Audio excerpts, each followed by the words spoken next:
How's it going, everybody? Today we'll be working on my miter saw station. What you see here is my dust shroud box prototype thing.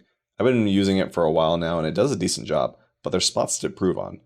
Well, you have the duct tape saran wrap dust shroud, a little thing that covers the miter saw. You have the cedar plank body and the dust collection box underneath, but the box is actually pretty good, so I think I'm gonna leave that one alone. The main issue with the prototype is over time the planks have dried out and warped, so I can't make flush cuts anymore, but I'm not saying that the Ryobi is perfect, but it was decent. I'm going to replace the plank body with 3/8 sanded pine particle board in order to make sure the final station doesn't get out of alignment. I'm going to be routing some grooves in the miter saw table itself. That way when I place the shroud over the miter saw, it should just fit perfectly and everything should line up. So this prototype is actually really good because I was able to get the miter saw to move 45 degrees in either direction without it hitting anything, but we do need to take it apart. And I'm also going to be taking measurements and marking down where it's at for the new permanent shroud. I've used this a couple times and I've built up quite a bit of dust in here, so we're just going to vacuum it out and get to work. I'm taking the prototype dust cover off to free up room for the new one that I'm about to build. I'm using 3/8 inch sanded pine particle board for this. They're quite fragile, and I actually cracked this one on the left side while carrying it into the garage, so I'm using the right side so it's not like there's no weak spots in it. I'm cutting it down to 21.5 inches wide and then 23.5 inches long. I'm making two boards out of this for the sides, and then for the back panel, I'm just using basic 1/8 inch particle board for it. Nothing too fancy. I'm squaring up the edges here with the table saw so everything's a nice clean cut versus using that jigsaw where it kind of made it a little jaggedy, but using the table saw should make them nice clean cuts.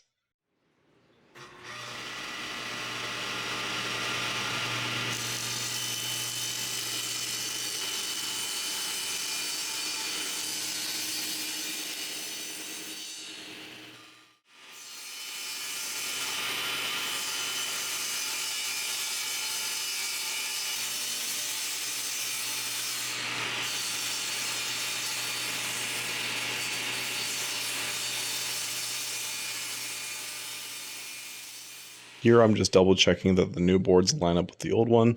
I made the prototype a near perfect fit for the Ryobi miter saw. The miter saw should have free movement for the 45-degree cuts in either direction and fully extend and retract with nothing blocking it. I'm also cutting down the 2x4s to make them more square for lining everything up. That way the box stays true and square.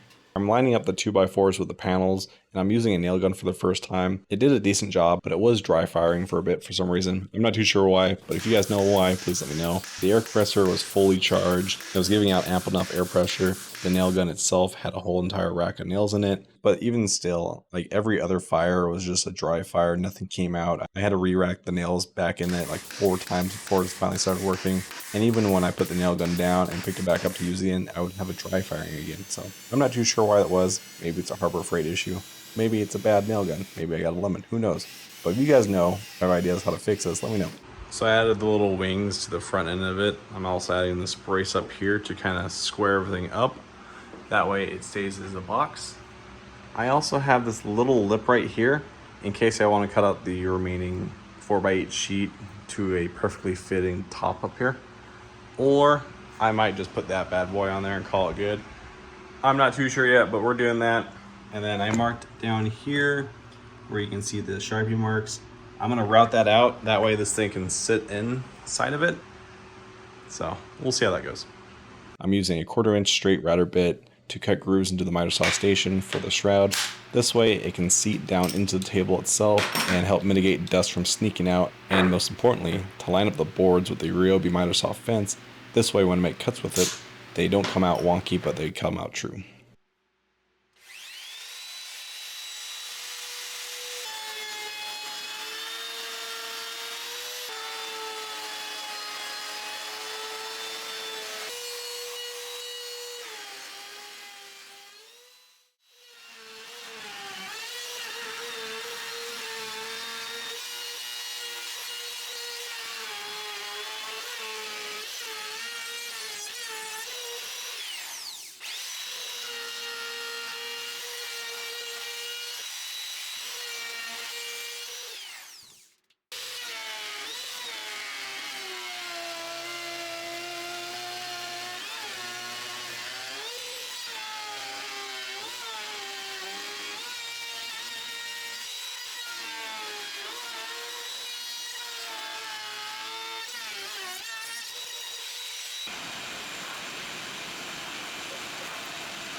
I know what you're all thinking. Man, you haven't used that router in about 8 years, and it shows. No, it doesn't. This was perfect. The reason why it was perfect, this miter saw shroud seated it down perfectly first time. I didn't have to make any additional cuts on this thing, nothing. It was perfection, flawless. It was amazing. Only issue is the left side. The left side is about half an inch bigger than the right side, which is fine. No one has to know, so don't tell nobody. But I did have to knock out a corner a little bit because it was rounded and it had to be more squared. Other than that, perfection. Flawless work. You guys wouldn't believe that a professional did this. You would definitely believe an amateur did this because that's what I am. Now you have to be wondering why I even used a router in the first place when I could have just sat it on top of the table and called it good. Well, young Padawan, it's because the tabletop pieces that I have aren't perfectly level. They're slightly warped, so the dust comes creeping out of the sides when I use the miter saw. I know I could have done like a bead of caulk or glue or something, just keep the freshness in. But I figured using a router is more destructive and fun, because what's woodworking without a hint of danger? Well, I'll tell you, it's IKEA Arts and Crafts, that's what it is. But I sealed the backside with another plank board and glue. I also screwed the top shelf board cabinet thing on, so it's a solid piece of shop furniture now. The enclosure is almost perfect. Dare I say, it is perfectly flush with the Ryobi miter saw fence. I didn't use any tools other than a straight board to confirm this. Just take my word for it that it's perfect, and there's no margin for error on this bad boy. The only openings in this enclosure is the very top of it and the front of the miter saw. I was looking online for those plastic strips you see for walk-in freezers or fridges, but I found this doggy door replacement flap for about $8, and it's 8 inches by 5 feet long, so I didn't use all of it, and I have some remaining for other projects if needed. With 2 clamps, I was able to hold up this doggy door flap. That way I could cut it down to size. This way it is 1.5 inches on either side of the MDF, so it just overhangs just a tiny bit, but that should be enough to keep the dust inside the enclosure. And then I tried stapling this with my electric stapler, but that thing wasn't strong enough, so I had to go back to the good old method of a drill and screw combo. But because it's plastic, I put a washer on the screw. That way the screw didn't just blow out the plastic and actually held it in place. Now comes the biggest problem with anything I build is I don't use plans, and it kind of shows here. I was thinking about putting the little doggy door flap downwards, but I didn't have enough plastic remaining to do that. So what I decided to do is cut out some more MDF flaps.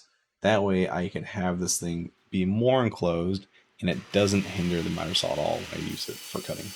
And if it does, I can pop them out of place because I'm not screwing them in there. It's just a nice snug fit. I was using the MDF that I had as a cutoff, and I cut it down to a length of 21.5 inches. And then I had to size them up to 2 different sizes because remember, miter saw shroud isn't equally spaced between the miter saw. So one board is 3 inches and a quarter, and the other one is 3 inches and just shy of 3/4. Last thing to do on my miter saw, right now at least, until I get a dust collection system, is to put these 2 wing boards onto the miter saw. And again, they're a snug fit, so I'm not using glue, I'm not screwing it, and I can take them out in case I have to angle the miter saw as well, so I can make some nice clean cuts that way. But yeah, it's all removable, it's finally done. The miter saw enclosure is now done. I know people have built this out of different materials and whatnot, different sizes, half this size. This is like a kind of like a robust, this thing is, it's not going anywhere. It's pretty heavy duty built. Main reason why, I need more storage in my garage. The top of this is now storage for junk. I'm hoping that this just doesn't get cluttered, but it probably will. But yeah, I could have built this in many different ways. I could have done the 1/8 inch hardboard, just a little curved over there and whatnot, or just half the size of this, leave it open so the front is like just bare and then the dust just falls back there. But I'm in a small garage, I'm in a small shop. I need to keep the dust contained as much as possible. Main reason why, I want to be able to breathe, because without this little doggy door flap or the side wings on here, more dust would be spraying in my face and then I couldn't breathe. I'd have to wear a mask or have my garage door open, and that's not really a thing that I can do here in the summertime. So like today it was 112 degrees out. I don't want the garage door open and just blasting hot air in my face while I'm doing this, sweating bullets and possibly get heat exhaustion and pass out in the garage.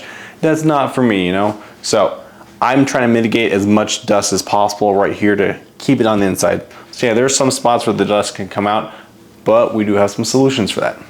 So again, the miter saw, the wings, doggy door flap, it will all keep the dust inside of here as I'm working on projects. I do have some stuff that I gotta show you guys with though. For the power cable, I just drilled out a little hole there and taped it off with some string there to keep the dust in. And then on the right side, I'm gonna drill a little hole right there for dust collection. Main reason why, This side of the miter saw station I can't really get to because there's a table saw right there, which is fine because right here I'm going to turn into my dust collection system. I'm going to have a dust extractor right there. I'm going to have my vacuum down there, and it should work out just fine. So right here will be a dust collection port. So as I use this bad boy, the dust should get sucked in down there, so mitigating the amount of dust that flies out the opening, so I can still breathe and, you know, be healthy. All right, so I have this light right here. We're gonna throw this on the inside so you guys can see the dust come out.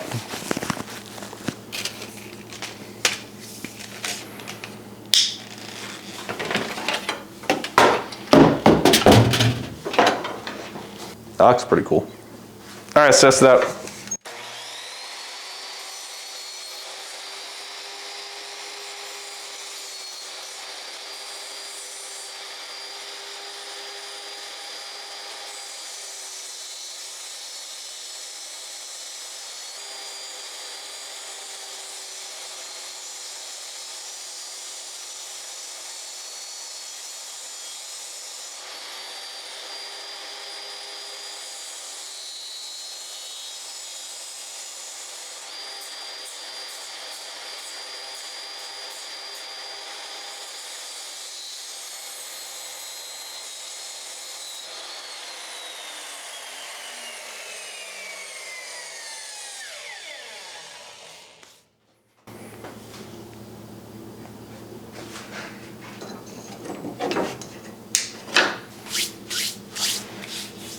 So there's a lot of dust here. It's not terrible. It smells like it's burnt wood, but I was kind of messing around with the miter saw.